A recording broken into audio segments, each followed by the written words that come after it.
it's I think we have to have physical meetings, and this is one of them. This is my kind of dance. So that is very important. Now, the conversation, the key problem on the communications team is how can we keep the spirit of Davos to have it very intimate, this intimate setting, private setting, with all these new media tools. People are picking away, people are live quicking, live streaming, uploading videos to YouTube. It's not only the media, because we have 500 media representatives at Davos, but it is participants. Can you give them rules that you cannot do things, or does people become afraid that whatever they say in a private conversation will be retweeted by someone? We now say, if the meeting is off the record, so off the record, Chatham House rules, you're allowed to report what has been said, but without attributing it. Okay. So basically we will clearly, and these guidelines are understood by journalists, they're professionals, but now we're laying them out to participants because one of them becomes a journalist or a reporter live from the event, so more or less. With a tweet. Tweet Rania opened up a very private meeting with 3 to 5 tweets. Boom, boom, boom. But we're trying to impose the Chatham House rules on a meeting and on the social media sphere. It's an interesting experiment, but finally transparency is basically an on-off switch. So you have to choose. And I get a feeling that you have chosen the path of transparency, but it hasn't been fully implemented. I think the organization is rather scared of the full interaction. Otherwise you would have more than 13k fans on Facebook, and you would lift up Facebook as a part of the conversation in a much higher degree than you do today. But that's also, I think, a question of how many people do you want to have in certain discussions. So this is now. It's interesting. Facebook. When I opened the fan page, I said, I can't believe somebody would want to be our fan. Well, guess what? Yes, 13,000. I'm very happy, with 13,000. Once you go beyond, then you're becoming a broadcaster again. I don't know how much interaction you have. So yes, I want more interaction, and we will have, like for Facebook, I can already tell you, we want to have more live interviews on Facebook with the participants, not only in Davos, but even before. So kind of that our fans can ask questions, etc. I would like to get back to Davos in a second. First, what I would like to do, I would like to know what social media. So what is the really valuable and useful stuff in all? We've heard a lot of different theories and examples and so forth. You look at this all the time. What are the sort of the key elements? If you could give some key takeaways in what to focus on, getting started or getting the effect that you want out of these things. Well, first off, I would like to say that I agree with you that it's not a numbers game. It's not about the numbers. I was in Egypt recently, and some of the young leaders down there were frustrated with the low internet penetration, and they have less Facebook users than we have in Sweden, and that's pretty bizarre. But as soon as social media enables two people to communicate that wasn't previously able to communicate, you have a win situation. You have accomplished something. And that's why I'm not so impressed by the president of Russia and the president of USA, communicating on Twitter, because they have other channels. It's not a big thing for them. But once you open up for other people to take part of that conversation and to give feedback and to interact with you, that's when the magic happens. So you have to reach out of your own box, basically. And how do you do that? How do you manage your social spare life? Is that the right word, or what would I call your... I think social spare life is a good word. I call you the blondie belle of social media. Yeah.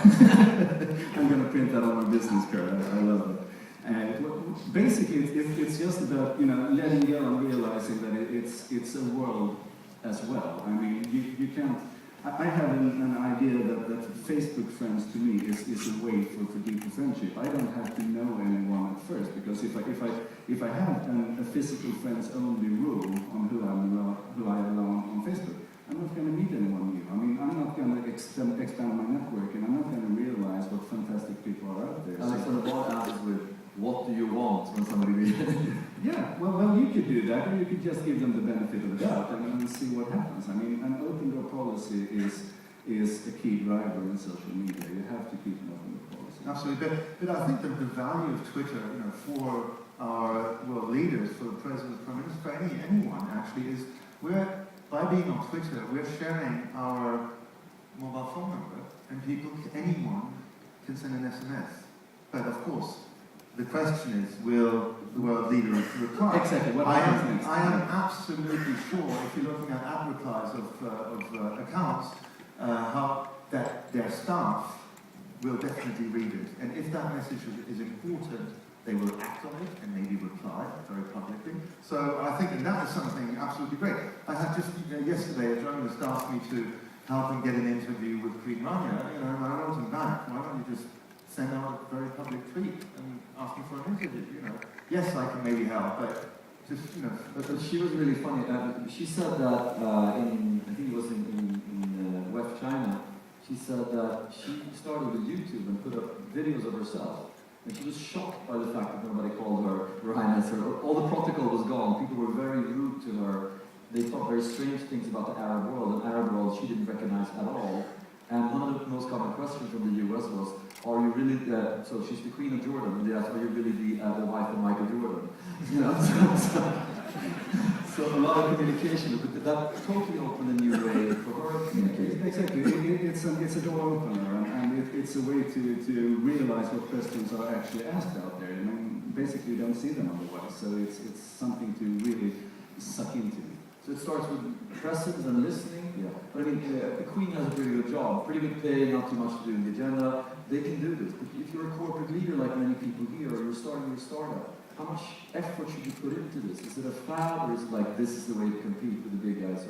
I would say it depends on how much you value your crowd. I mean, if the crowd out there is valuable to you, of course you should use every tool available to listen to them. I mean, take Craig Newmark of Craigslist, for instance. He placed himself with customer service to get close to the crowd and to get close to what people are saying about them.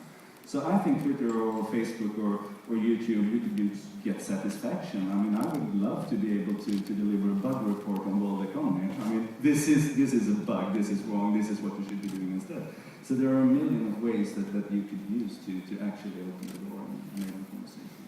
Coming back to World Economic Forum, then, you have all these leaders, and now they're sort of tweeting away with each other, and they're connecting when they're not at the forum. Does that make the forum more important or less important? I mean, if you allow people to do whatever they want, do they remember that you connected them in the first place, or do you understand that? Yeah, I mean, basically it's great to see the interaction between them, the connections between them. Now they're very public. We see who's following who, and there is this connection or this public discussion continuing way after Davos. That didn't happen before. Before, people were meeting and then they would exchange business cards and by email and by telephone. Now this can be very public, and so I really encourage that. I personally encourage any CEO to go on Twitter and do his personal communication. And how should they start? What should they do first? So on Monday, what should they do? Well, on Monday they look at first read the newspaper. What's the key business topic in Sweden, and I'm sure they have a reaction to it, and start tweeting about it. So they will become thought leaders. I don't want them to tweet from the airport lounge or saying I'm having breakfast. No, those are useless tweets. But something where the CEO becomes a thought leader and gives his take on any economic situation. This is what I think would be really, really good. Anand Mahindra from Satya Mahindra does that really well. He has over 100,000 followers. So I think, but it always depends on the personality. Not every CEO is as outgoing as the one we've seen here before. And taking that risk to do this personal communication, or has the ability to do it. So what's your advice? But I don't want to devaluate the chit chat or the social grooming. I mean, that's an important part of building. Social grooming, cool buzzword. Social grooming. Well, that's an important part of building your persona online and trying to make your personality shine through and actually make a difference. But it's not for everyone. So I agree with you that you have to find your own tone and you have to find what you can actually bring to the table. And then you have to adapt. You have to be very flexible and you have to keep all ears open to what kind of response do I get. The worst thing that you can do is to actually open up a conversation and then don't reply and don't be there. I mean, that really pisses people off. So if you're not into it, then don't do it at all. That's basically the hardest tip I can give. But who will help you get into it? Is it the advertising agency, or is it a kid? Your kids at home. I mean, basically, you need to find some green dot. Seth Godin talks about the green dots, the ones that drag you through all the harshness and trouble until you find the joy. And you should find some green dots, some enablers that can help you get through. And there are a lot of them probably out here. Just talk to your neighbor and he'll probably be a green dot in some respect and get you through all the trouble and bring you into the joy. Because once you're there, you're going to realize that it's not something that takes time from you. It's something that gives so much more back. So it's a good circle once you get there. You come from a very, maybe the most sort of prestigious and traditional organization in the world. It's about taking care of presidents. It's very sort of, it's in the Alps in Switzerland. And the founder is, how old is he now? 73 old. And he's not as active in this field, but he's probably the person in the world with the best network, having met all these presidents for 30 years. And he's not using it, and you are super active. How can you get an old organization and maybe older generation leaders to adapt new technologies? I think it's, I mean, I tried to get him on Twitter, but he said, no, it's not for me, I can't keep my thoughts in 140 characters. And I believe he can actually. And he understands the whole social networking, you know, how it works. So he has started since Twitter, he has started an internal, he wanted to tweet internally. So I said, well, let's go with Yammer, you know, to do this, you know, internally. But actually he sends out, you know, every, you know, quite regularly, a good morning forum. It's not a one-liner, you know, in effect, you know, it is longer.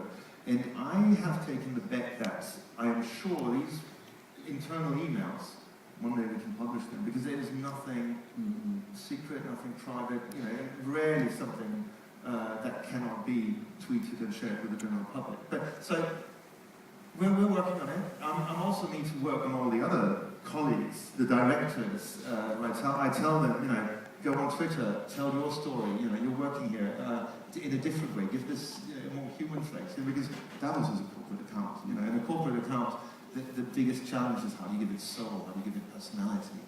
You can do that with the pictures, but there it is. And you had some critical views towards well, first I would like to give some advice, basically, and that is to go with the baby steps. I mean, don't go, to speak in tweet language, don't go for the hard fail, go for the easy win. I mean, you can always find those small things that you can actually do to start enabling them. And I mean, for him, maybe it's getting him to Skype with his grandchildren or something. I mean, find a way around the big wall of worry and get them started. And when it comes to what you should do, I mean, I fairly sure you know that already, Matthias, because you are a social media expert, for sure. You just haven't been able to make this whole organization, you know, lower the barriers and be prepared to take the dialogue. And so now I take my magic wand and boom, you run the World Economic Forum. What would you do? Well, first off, I would put the Facebook fan box on the front page and start engaging with people there, because I'm sure that there is a massive will to engage in the World Economic Forum. And then I would set up some kind of idea storm or user voice or some kind of service to aggregate the ideas about what World Economic Forum should do and be all about. So I should basically go all in the social media with this organization. Are you allowed to be that politically forceful as a movement? Because I mean, then you can interact with all the presidents in the world at the same time. I mean, is that democratic? Is that only for, you know, a digital elite? Or if you do it under full transparency, I mean, if you do it out in the open, I would say it would be silly to call it something else than democratic. That's the maximum optimal democracy to me. I mean, of course, we have differences in the world when it comes to the ability to be online, but that difference is there as well. I mean, as it is today, Davos is a pretty close community, so every step in that direction would open it up and make it more democratic. I think that this has been an absolutely wonderful panel. Thank you very much for coming here, both of you. And we'll continue the dialogue afterwards, and you're also going to be part of the non-for-profit workshop and talk about social entrepreneurship. And you also have a workshop today. So, yeah, 4:15. Perfect, and get off the stage. Thank you.